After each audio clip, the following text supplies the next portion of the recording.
السلام علیکم ورحمۃ اللہ وبرکاتہ۔ امید کرتا ہوں ناظرین آپ خیریت سے ہوں گے۔ اللہ رب العزت آپ کو اپنی حفظ و امان میں رکھے۔ خوابوں کی تعبیر کے حوالے سے ہمارا آج کا موضوع ہے زعرور، یعنی سرخ رنگ کا پھل۔ زعرور عربی کا لفظ ہے اور سرخ رنگ کے ایک پھل کو کہتے ہیں۔ اگر کوئی شخص خواب میں دیکھے کہ اس نے زعرور کھایا ہے تو رنج اور بیماری کی دلیل ہے۔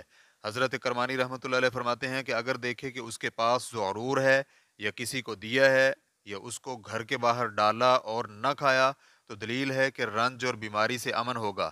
حاصل کلام یہ ہے کہ خواب میں زعرور کا کھانا خیر اور فائدہ نہیں دیتا۔ ہم اپنی ویڈیو کو یہاں وائنڈ اپ کرتے ہیں۔ اپنا خیال رکھیے گا اور دیکھتے رہیے عزام ٹی وی کا سلسلہ خوابوں کی تعبیر۔ اگلی ویڈیو تک کے لیے اجازت، اللہ حافظ۔